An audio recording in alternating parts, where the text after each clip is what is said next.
Merci à Suprématie 3ème Guerre mondiale d'avoir sponsorisé cette vidéo. Vous êtes-vous déjà demandé ce que c'est de diriger une nation pendant une guerre mondiale? Alors vous devez absolument découvrir Suprématie 3ème Guerre mondiale, le jeu de stratégie en temps réel gratuit en ligne, qui vous met à la tête d'un pays réel au cœur d'un conflit mondial. De la gestion de l'économie et de la recherche au déploiement de plus de 100 armes modernes, chars, sous-marins, avions de chasse, vous prenez les décisions clés.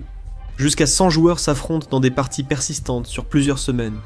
Vous pourrez forger des alliances, déjouer vos rivaux et voir votre stratégie prendre vie sur Terre, mer et dans les airs. Supremacy World War 3 est multiplateforme.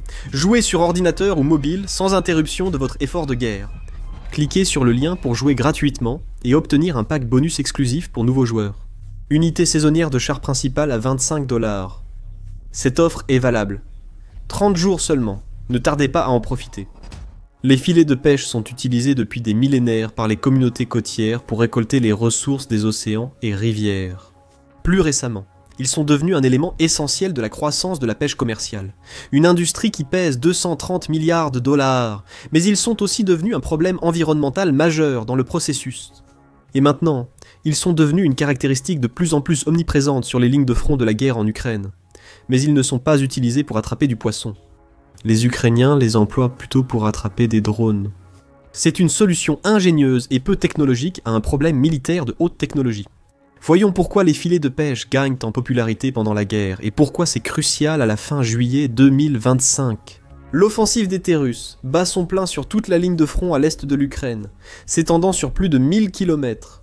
Les combats les plus intenses ont lieu à l'ouest de Donetsk. Ici, les Russes ignorent les pertes humaines en avançant vers les dernières grandes villes de l'oblast, Pokrovsk, Liman, Zversk, Kramatorsk, Slaviansk et surtout Konstantinivka. La capture de ces zones fortifiées assurerait presque la conquête complète de l'oblast de Donetsk par la Russie, qui le revendique depuis son annexion en 2022. Les forces armées ukrainiennes, largement inférieures en nombre d'hommes, d'artillerie, de missiles et de drones, tiennent courageusement et obstinément les Russes à distance depuis des mois. Mais c'est surtout la supériorité croissante de la Russie, en nombre de drones qui inquiète les défenseurs ukrainiens. Le ciel est saturé par la vue et le bruit des drones des deux camps. Pour l'instant, les Russes ont l'avantage du nombre de drones First Person View à fibre optique disponibles.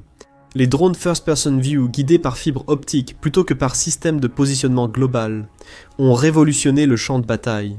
Ces drones résistent au brouillage et aux autres techniques de guerre électronique, domaine où excellent les Ukrainiens. L'arène de Donetsk est si active que tout déplacement de troupes ou véhicules ukrainiens est désormais très risqué. Ce qui rend l'approvisionnement, l'envoi de munitions et de renforts vers les positions de première ligne extrêmement problématique. L'Ukraine a cela été contrainte d'utiliser des drones pour le ravitaillement, en particulier à l'aube et au crépuscule. Lorsque ces plus grands drones quadricoptères vampires, capables de transporter suffisamment de fournitures vers les positions avancées, peuvent voler. Vassil, un commandant de première ligne, a déclaré à Cable News Network « Nous chargeons 10 kilos de fournitures ». Et il vole sur 12 à 15 km transportant vivres, munitions, batteries et chargeurs radio.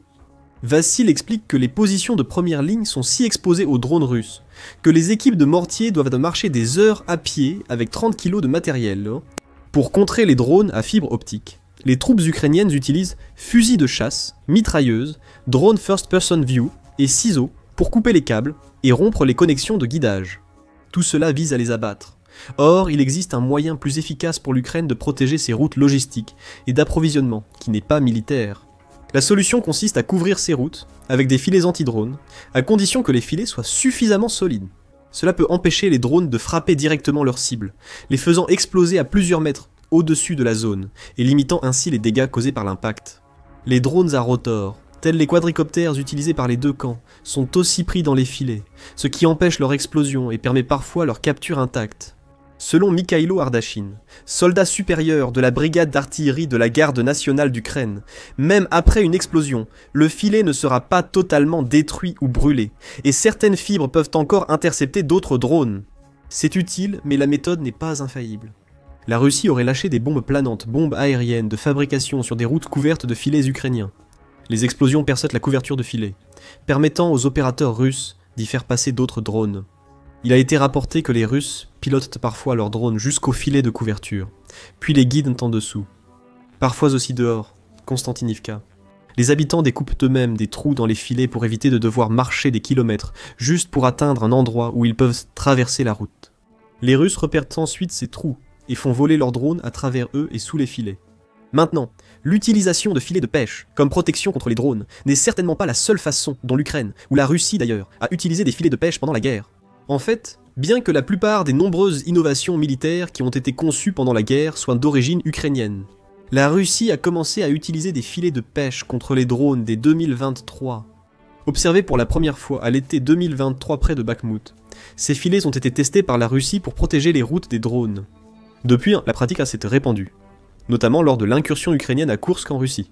Ces filets ont été déterminants pour la Russie, permettant de réunir assez de forces et d'équipements pour repousser les Ukrainiens. Avant leur arrivée, les livraisons d'armes et de troupes échouaient face aux opérateurs ukrainiens, expérimentés de drones first-person view. Lors de l'offensive d'été russe, toutes leurs principales routes logistiques autour des ruines de Bakhmout étaient déjà couvertes de filets de pêche. Avant leur installation, les drones ukrainiens perturbaient les efforts russes de regrouper des forces près de Pokrovsk, Konstantinivka et autour de Bakhmout. Désormais, la Corée du Nord serait en train d'envoyer 1000 sapeurs et 5000 ingénieurs en Russie, officiellement pour aider à reconstruire la région de Koursk. Cependant, des rumeurs circulent sur les chaînes Telegram russes, selon lesquelles leur véritable mission serait d'accélérer la construction de ces filets sur l'ensemble des lignes de front. La menace posée par le déploiement des missiles Oreshnik ou la production de 100 drones Geran par jour importe peu. Empêcher la destruction de son matériel en transit par les drones ukrainiens sur toute la ligne de front pourrait rester un facteur clé pour la Russie dans cette guerre. La Russie utilise aussi des filets pour protéger tranchées et véhicules blindés contre les drones, en plus de la logistique. Les chars produits en 2024 et 2025. Les nouveaux T-90 et T-72M ainsi que les modèles soviétiques remis à neuf sont tous équipés d'une cage en treillis de protection, surnommée ironiquement les cages à consolation. Elle ressemble à plus à quelque chose sorti d'un épisode de la série télévisée des années 1980 MacGyver, ou d'un film Mad Max qu'à une arme de haute technologie. Cependant, elles ajoutent une couche de protection supplémentaire, car même quelques dizaines de centimètres de distance en plus par rapport à l'explosion du drone réduisent considérablement son impact. Dès le début de la guerre, l'armée ukrainienne a utilisé des filets de pêche pour couvrir les entrées des abris et des bunkers, et pour recouvrir entièrement les tranchées. Certaines unités tendancent des filets épais sur les lisières d'arbres le long des routes d'approvisionnement, afin de gêner les embuscades menées par les pilotes de drones russes expérimentés, tandis que d'autres enveloppent complètement leur position fortifiée de filets. Depuis 2022, les forces armées ukrainiennes utilisent aussi des filets de pêche pour accrocher des matériaux de camouflage. Sous ce couvert de filets, l'artillerie, les véhicules blindés et les troupes sont efficacement dissimulés des drones de surveillance omniprésents qui scrutent les lignes de front en contrebas. Les filets ukrainiens servent à camoufler et protéger positions et matériel, tandis que la Russie les a détournés pour un autre usage. Comme contre-mesure anti-drone dédiée le long des routes et sur les véhicules, apparue pour la première fois à la mi-2023, l'Ukraine utilise aussi des filets de pêche pour protéger ses routes logistiques, et en demande de plus en plus. Reste à savoir où en trouver. La Russie dispose d'une capacité de fabrication de filets de pêche délabrés mais fonctionnels et semble avoir un accès illimité à des importations à grande échelle en provenance de Chine, qui, comme pour presque tout le reste, les fabrique à grande échelle. L'Ukraine n'a pas d'industrie de filets de pêche ni de relations privilégiées avec la Chine, elle doit donc s'approvisionner ailleurs. Heureusement, les filets de pêche sont disponibles. De plus, il devient urgent de traiter les filets usagés accumulés, à la surface et au fond des océans de la planète. Mieux encore, de nombreux soutiens majeurs de l'Ukraine détiennent ces filets usagés et sont ravis de les fournir. Au Danemark et en Suède, de nombreux filets de pêche usagés doivent être éliminés. Pour ces membres de l'OTAN, quoi de mieux que d'utiliser un problème environnemental pour défendre l'Ukraine ? Le problème environnemental causé par les filets de pêche est loin d'être anodin. Les filets de pêche sont fabriqués à partir de divers matériaux selon les usages. Globalement, les fibres synthétiques, comme le nylon, dominent la pêche moderne grâce à leur durabilité en milieu marin. Voici le problème. La pollution marine vient surtout des filets abandonnés, perdus ou jetés. Les engins de pêche abandonnés, perdus ou rejetés aussi appelés engins fantômes, désignent les engins de pêche perdus. Une grande partie des engins de pêche abandonnés, perdus ou rejetés sont des filets abandonnés ou fantômes. Les filets fantômes résultent de filets de pêche perdus, abandonnés ou accrochés à des obstacles en mer. On estime que 57% des filets et 29% des lignes de pêche mondiales sont perdues, abandonnés ou rejetés dans l'environnement. C'est un impact terrible, similaire à la pollution plastique. Près de 46% de la plaque de déchets du Pacifique sont des engins fantômes, qui comptent aussi parmi les 10 types de débris les plus fréquents sur les plages européennes. De plus, les filets peaux fantômes tuent. La pêche fantôme se produit lorsque des engins abandonnés continuent de pêcher de façon indiscriminée, piégeant et étouffant de nombreuses espèces pendant des centaines d'années. Les filets maillants, principaux filets fantômes, vont de 3 à 15 mètres de profondeur et couvrent jusqu'à 3 km piégeant les poissons par enchevêtrement. Ils continuent de piéger les animaux marins longtemps après avoir été abandonnés et laissés inactifs sur le fond marin, et ce, dans des proportions choquantes. Une étude a estimé qu'environ 4500 filets fantômes récupérés avaient tué plus de 25 millions d'invertébrés marins, 80 000 poissons et 20 000 oiseaux marins pendant la période où ils étaient abandonnés dans l'eau. Le problème est tellement endémique que des dauphins ont été observés en train de mordre à travers des filets actifs. Bien que cela semble être un effort pour atteindre la nourriture piégée à l'intérieur, plutôt qu'une tentative héroïque de sauvetage de la part des dauphins, néanmoins, il n'est pas difficile de comprendre pourquoi il y a eu un effort aussi concerté au cours de la dernière décennie pour mettre en lumière et traiter ce problème, en particulier de la part de l'Organisation des Nations Unies. Même sans devenir des filets fantômes, les filets de pêche ont une durée de vie limitée, environ 1 an d'utilisation régulière. À mesure que l'industrie mondiale du transport maritime continue de se développer, l'élimination d'une quantité croissante de filets de pêche, bien au-delà de leur date limite d'utilisation, est devenue un problème grandissant. C'est particulièrement vrai dans l'Union européenne, avec ses réglementations environnementales strictes, comme la directive européenne sur les plastiques à usage unique, qui inclut des mesures visant à collecter et recycler les anciens filets de pêche. C'est encore plus préoccupant au Danemark, qui s'est retrouvé avec des tas de vieux filets de pêche excédentaires à la suite du Brexit. Lorsque le Royaume-Uni a quitté l'Union européenne en 2020, les pêcheurs danois ont perdu une grande partie de leur accès aux eaux britanniques, qui représentaient auparavant environ un tiers de la prise annuelle totale du Danemark. Alors que certains ont trouvé de nouveaux lieux de pêche, beaucoup ont été contraints de raccrocher leurs filets, qui se sont souvent retrouvés simplement entreposés dans des hangars sur les ports. Par exemple, Tiberon est un village de pêcheurs de 2000 habitants au Jutland. Fin 2024 environ, 450 tonnes de filets de chalutage en nylon de 4 mm étaient accumulés et inutilisés dans son port. C'est exactement le type de filet que recherchait l'Union des associations de football, et à Tiberon, il y avait un homme capable de rendre cela possible. Karl Futtrup, jardinier de 53 ans de la région de Copenhague, sans lien avec l'armée, suivait la guerre depuis l'invasion russe de février 2022. Déjà donateur à l'Ukraine, il a tellement été contacté par des soldats en première ligne. Vous cherchez des filets. Futtrup a déclaré à Business Insider qu'ils exigent plus, sinon les autres donations n'ont aucune valeur. Cela vous donne une idée de l'importance qu'ont prise ces filets pour les défenses de première ligne de l'Ukraine. Futtrup connaissait les filets de Tiberon, a contacté ses pêcheurs sur Facebook et leur a demandé un don qu'ils ont accepté. En mars 2025, plus de 400 tonnes de filets de Tiberon étaient déjà utilisés en Ukraine pour intercepter les drones russes, tels des insectes sur du papier collant. Et ce n'est que le début de ce que Futtrup et d'autres bénévoles espèrent accomplir. 21 millions de tonnes de filets danois protègent fortifications, équipements et routes ukrainiens. Ils ont reçu 600 tonnes de filets de chalut à envoyer en Ukraine. Mais le défi est de les transporter là-bas. Acheminer ces filets de Copenhague à l'Ukraine, sur 1250 km, se fait surtout par camion, ce qui coûte cher pour une personne ordinaire.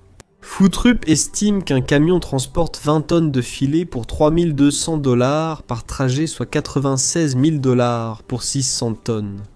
Il cherche activement des dons pour couvrir ses coûts et travaille avec le gouvernement danois pour élaborer un plan d'approvisionnement et de financement plus large pour les livraisons futures. Hors frais de transport, les filets sont généralement gratuits, fournis par l'entreprise ou les pêcheurs eux-mêmes. Un filet de chalutage représente un investissement considérable pour les petits acteurs comme ceux-ci. Après le Brexit, ces filets devenus inutiles ont été stockés par de nombreux pêcheurs dans l'attente d'opportunités. Cependant, les lois environnementales danoises exigent que ce type d'équipement soit finalement éliminé ou recyclé, et au Danemark, cela coûte cher. Le temps presse. Envoyer les filets en Ukraine est logique moralement et financièrement. Pour l'instant, il y a un stock disponible de filets de pêche danois, à condition que des fonds puissent être trouvés pour couvrir les frais de transport.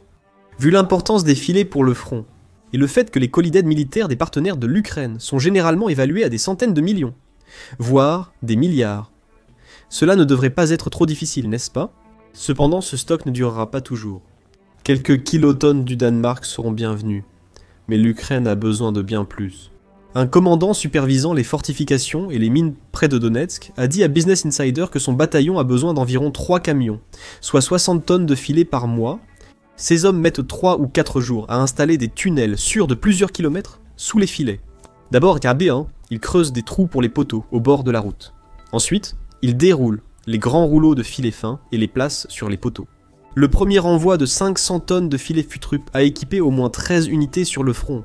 Bernard Christensen, un Suédois en Ukraine, à la tête d'opération Changement, indique que l'organisation non gouvernementale aide les brigades ukrainiennes à trouver des filets et en a fourni plus de 250 tonnes.